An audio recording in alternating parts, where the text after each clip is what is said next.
Hey guys, welcome back to my channel, filming another one-take video. But trigger warning, first of all, we're going to be talking about EDs, controlled eating, weight, all that kind of stuff. ED as an eating disorder, not erectile dysfunction. But yeah, so click out of this video if you're not in a good headspace to talk about it.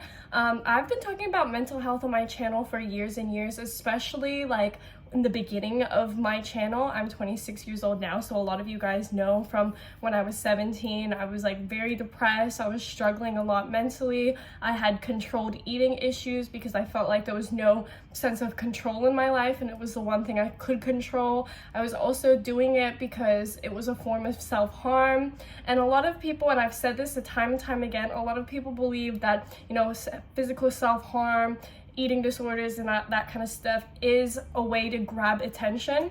I've always said this, even if it is, that person deserves love and attention, because if someone's depressed and they're self-harming themselves, which is a symptom of depression, they clearly need help, because like no person who's mentally fine, mentally okay, is gonna be doing that to themselves. So even if you think they're doing it for attention, they deserve that love, they deserve that attention. Some people are screaming on the inside and they don't have a voice to say it, or even if they have a voice to say it, people don't listen to them.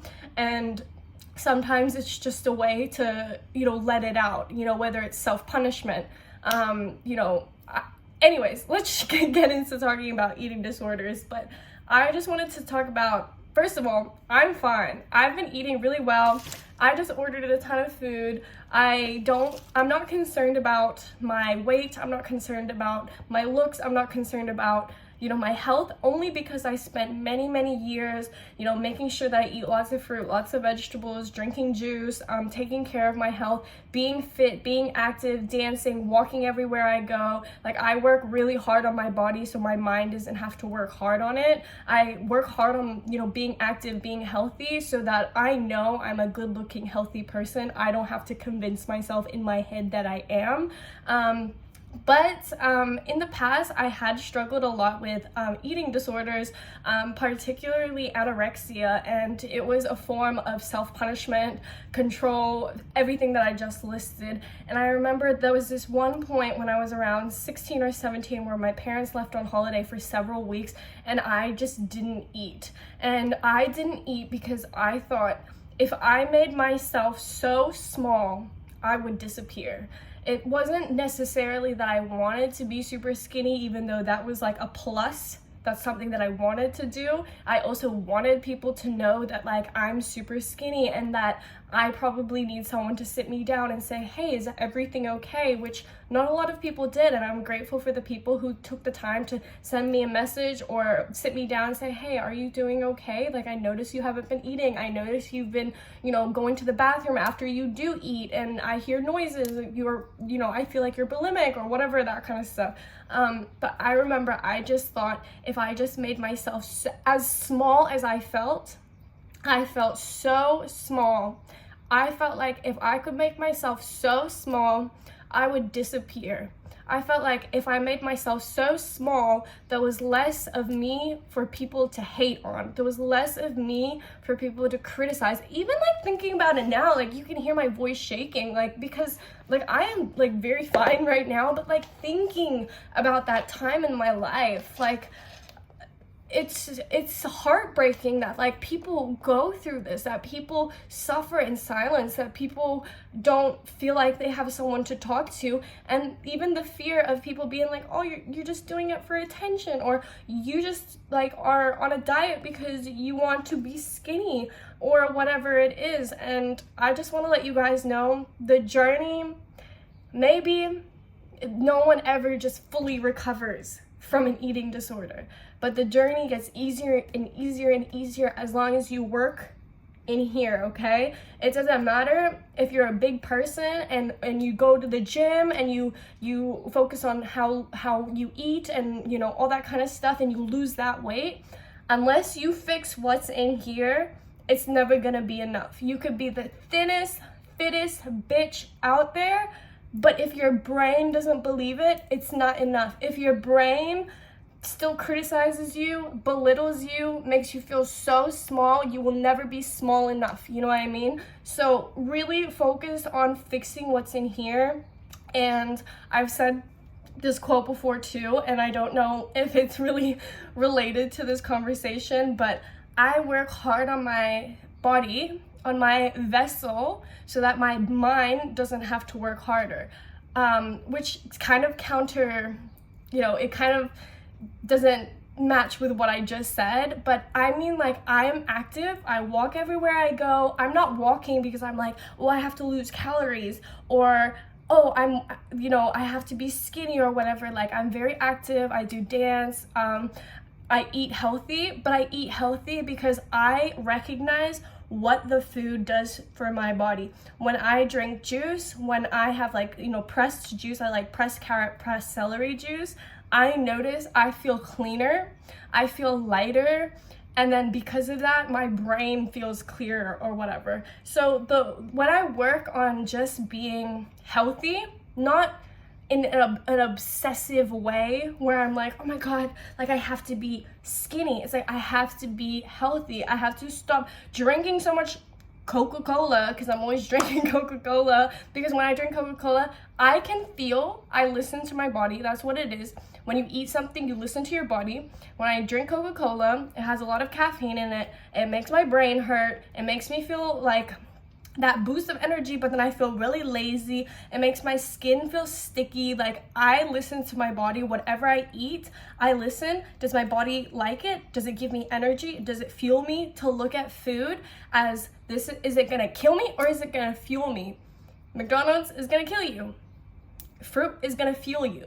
You know what I mean? But not being so controlled about it. But anyways, with the quote that I was saying, that if I focus on, just keeping myself active in a not controlling way, I don't have to be like, oh my God, I didn't walk yesterday, so now I have to walk.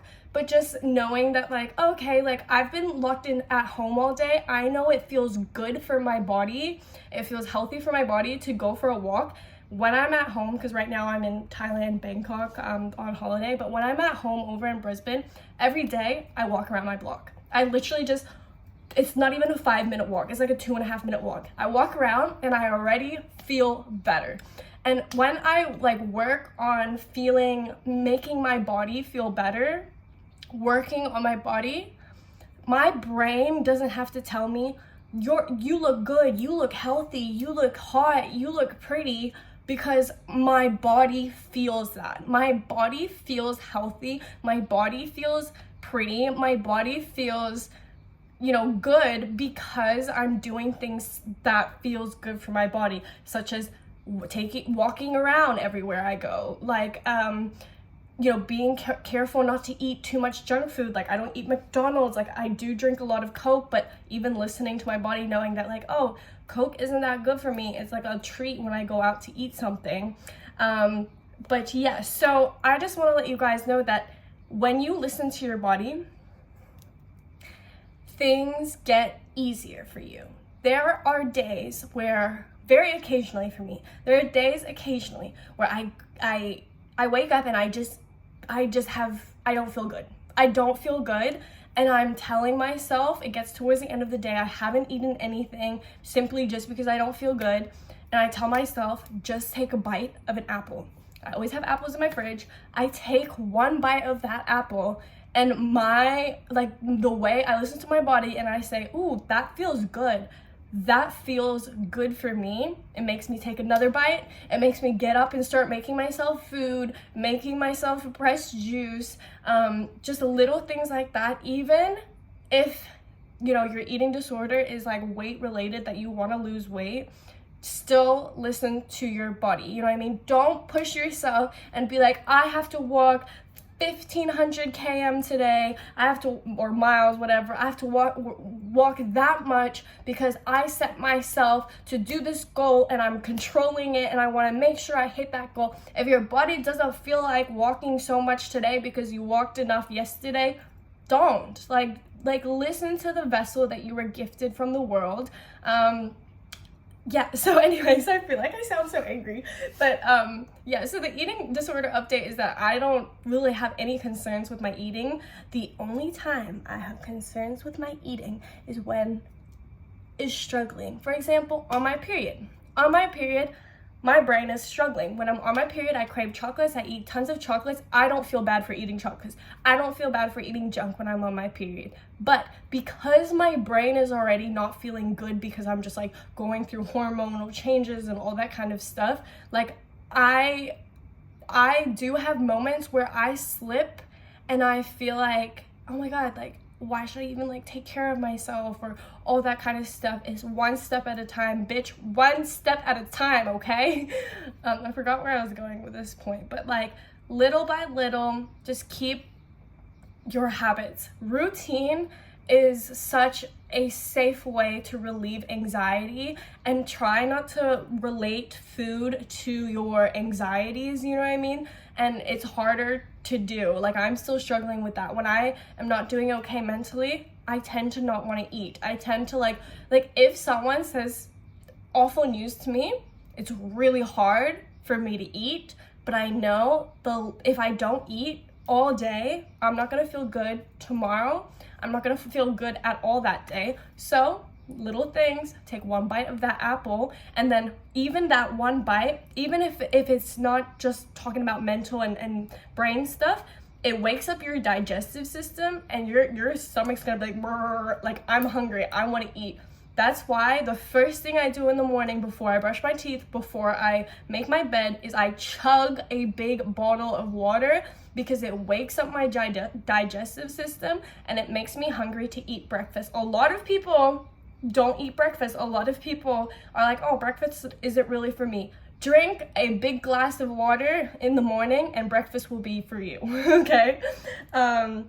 So yeah, this was just like a random one take video of me just like blurting shit out, but I want to let you guys know I'm okay. And if anybody is suffering, like really get yourself a therapist, get yourself a friend, a family member that's willing to listen, that's judgment free. Do not listen to people if they are saying like, oh, you just want attention, you can't be anorexic because you're fat, or you don't even, I don't know, like don't listen to the people that are criticizing you, that make you feel bad. Also listen to your body around those people. Have you ever been in a room and then someone comes up to you and something in your gut is like, this is not the person I want to be around, and there's nothing they're saying, nothing they're doing, it's just like that vibe? Listen to your body. Your body is not trying to lie to you, you know what I mean? Your body is such a good way to like, it's like a radar. Like if you feel weird around someone, if you're walking down an alley and just something, you're like, your body gets stiff or something, listen to your body. That is like the number one thing I would say to help figure out your eating disorder. Listen to your body. I totally understand when food is a way of coping with pain and stress. When you're stressed, I do this too. Sometimes, like I did say, like sometimes when I'm really upset, I don't eat. But sometimes when I'm upset, I just eat. And I feel so heavy. And I just like sit in bed and I don't want to get up. And I just get so lazy. I listen to my body and I say, okay, I've eaten so much today and it's making me lazy. Take that freaking 2-minute walk around the block. And already, it's just getting your body going. Just get your body going. It is no fucking surprise that, scientists or nutritionists or whatever smart people are like, oh, exercise is so good for the brain. Literally walk up and down your stairs twice or something. You know what I mean? Listen to your body. I love you guys all so much. Please let me know how you guys are doing. Have you guys figured it out? Do you guys still struggle? Trust me, there are days where I'm like, whoa, I've really not fixed my eating disorder at all. Because, for example, when I used to smoke weed, like now I don't really smoke weed at all. I have a prescription. I smoked so much that I could not gain weight. And I remember that I was like, oh my God, like I feel like my eating disorder is healed because I actually want to gain weight. But we all have moments where we go up and down. Anyways, I'm gonna eat my food. I hope you guys have a good day. I'm really sorry if this was such a ramble, but a lot of you guys don't mind, and a lot of you guys like my rambles. So don't starve yourself, please. Please do not starve yourself. You will not you will not achieve anything by harming yourself. Take care of your vessel. Gosh, you are so lucky to have one. Love you guys. Bye.